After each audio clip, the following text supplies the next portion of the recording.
Subscribe now and press the bell icon. Never miss an update.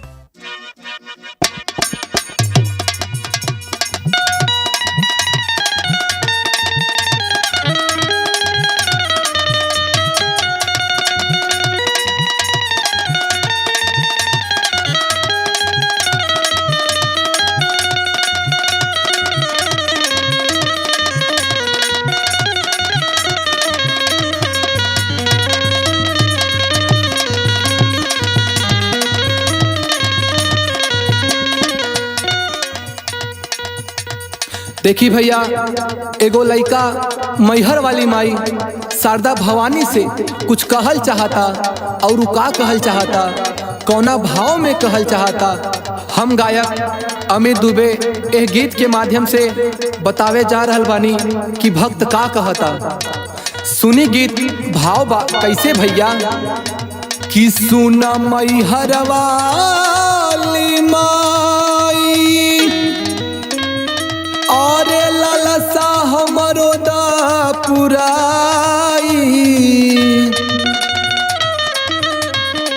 कि सुना मैहर वाली माई और लालसा हमरो दा पुराई कि माई कहिया देबू, कि माई कहिया देबू हमके दर्शनवा ना।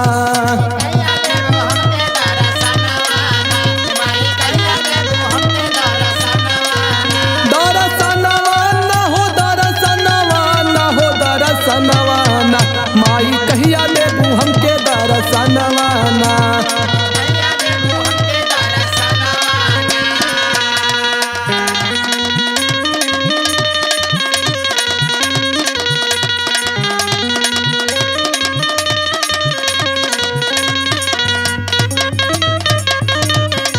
जय हो जय हो।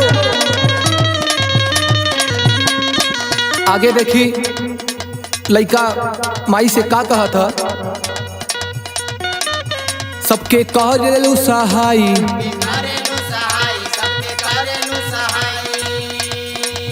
श्रद्धा हमरो दा जगाई,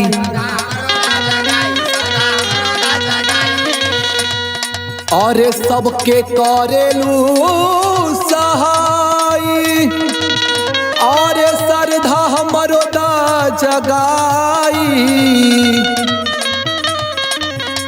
सबके करेलू सहाय, और श्रद्धा हमरो दा जगाई। त दे दा हमारो पे, दे दा हमारो पे माई अभियानवाना।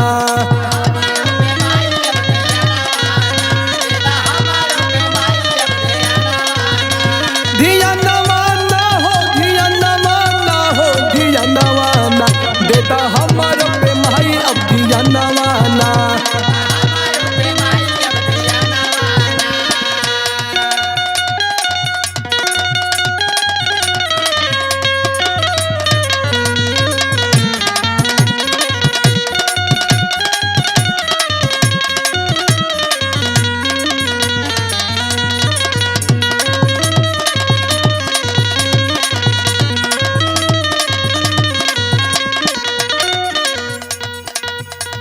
अब लइका आखिरी में देखी का कहले बा भैया, सुनी कैसे कहले बा।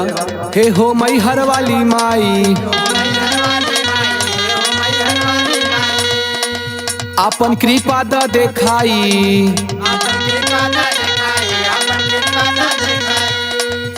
हे हो मैहर वाली माई कि आपन कृपा दा देखाई, हे हो मैहर वाली माई आपन कृपा दा देखाई।